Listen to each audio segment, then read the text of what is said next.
صحابہ نے ثمامہ بن اسال جو کہ یمامہ کا سردار تھا اس کو مسجد نبوی کے ستون کے ساتھ لا کے باندھ دیا۔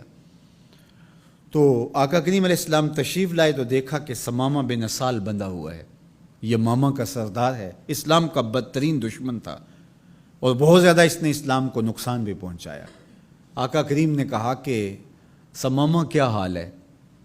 تو اس نے کہا کہ اگر آپ مجھے قتل کریں تو میرا قتل رائے گا نہیں جائے گا، اور اگر آپ میرے عوض کوئی مال لینا چاہیں تو آپ حکم کریں، میں کنگال نہیں ہوں کہ نہ دے سکوں، اور اگر آپ مجھے یوں ہی چھوڑ دیں تو میں احسان فراموش شخص نہیں ہوں، اس نیکی کا بدلہ دوں گا۔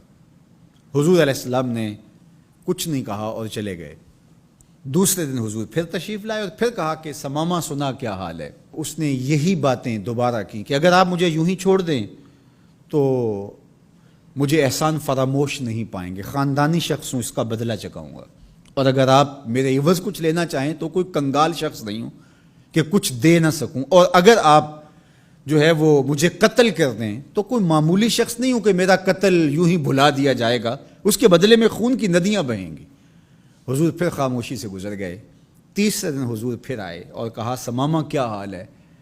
اس نے پھر وہی باتیں کی کہ اگر آپ مجھے یوں ہی معاف کر دیں تو احسان فراموش نہیں ہوں گا، اور اگر آپ مجھے قتل کر دیں تو میرا قتل رائے گا نہیں جائے گا، اور اگر آپ یوں ہی چھوڑ دیں تو پھر اس کے جواب میں میری طرف سے جو رد عمل ہوگا وہ بھی دیکھنے والا ہوگا۔ تینوں دن یہی بات کہی، لیکن حضور تینوں دن اس کی گفتگو سنتے رہے۔ اچھا موقع ہے، ایک شخص آیا ہے اور بدترین دشمن ہے، اس کی کونسلنگ کی جائے، اس کو سمجھایا جائے، لیکن ساری باتیں باتوں سے نہیں ہوتی، کچھ نگاہوں کے فیصلے بھی ہوتے ہیں۔ تیرا علاج نظر کے سوا کچھ اور نہیں۔ حضور نے کچھ نہیں کہا، اور تیسرے دن جب حضور نے کہا کہ اس کی رسیاں کھول دو تو اس کی رسیاں کھول دی گئی، تو وہ باہر جاتا ہے، قدم اندر کو اٹھتے ہیں۔ حضور نے تو چھوڑ دیا، لیکن اب وہ جائے تو کہاں جائے؟ پر کاٹ کے میرے کہا صیاد نے مجھ سے، جا تجھے کشمکش دہر سے آزاد کیا۔ ہر قیدی رہائی مانگتا ہے، اور جب اس کو پروانہ ملتا ہے کہ آج تو جیل سے آزاد ہوگا تو وہ اچھلتا کودتا ہوا باہر آتا ہے اور جیل کے سوگوار ماحول کو چھوڑ کے بھاگتا ہے، لیکن جو زلف رسول کا قیدی ہوتا ہے وہ کبھی رہائی چاہتا ہی نہیں ہے۔ تمہاری زلف کے قیدی نرالی شان رکھتے ہیں، کبھی مانگا نہیں کرتے رہائی یا رسول اللہ۔ اب وہ باہر چلا گیا اور غسل کر کے پھر پلٹ آیا اور حضور علیہ السلام کے ہاتھ پہ بیعت اسلام کرتا ہے۔ اسلام لانے کے بعد اب وہ جو پہلی بات کرتا ہے وہ سنیے۔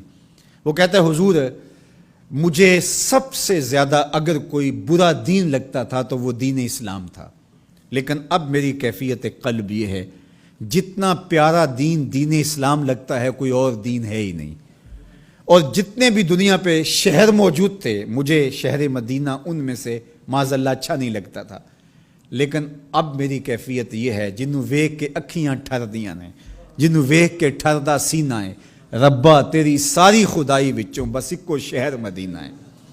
تیسری بات اس نے حضور کے چہرہ انور کے بارے میں کہی کہ پہلے آپ کے بارے میں میری رائے اچھی نہیں تھی، اور اب آپ کے چہرے کو دیکھتا ہوں تو ٹھنڈ پڑتی ہے، روح کو قرار ملتا ہے، ایسا سونا اور حسین چہرہ مجھے کائنات میں کہیں دکھائی نہیں دیتا۔ مکھ چند بدر شاہ شانی ہے، متھے چمک دی لاٹ نورانی ہے، کالی زلف تے اکھ مستانی ہے، مخمور رکھی ہن مد بھریاں۔ اب اسلام لانے کے بعد جو فوری تبدیلی اس نے محسوس کی اس کو بیان کیا۔ حضور کائنات میں سب سے محبوب چہرہ اگر مجھے نظر آتا ہے تو وہ آپ کا ہے۔ تو ادھر ایمان لایا اور ادھر دل میں یہ تغیر اور یہ تبدیلی پیدا ہوئی، تو ایمان کے ساتھ جڑی ہوئی محبت ہے۔ جب محبت ہوگی تو پھر ایمان ہوگا، اور اگر محبت نہیں ہے تو ایمان کی نفی کر دے گی۔ لا یؤمن احدکم حتی اکون احب الیہ من والدہ و والدہ والناس اجمعین۔ محمد کی محبت دین حق کی شرط اول ہے، اسی میں ہو اگر خامی تو سب کچھ ناممکن۔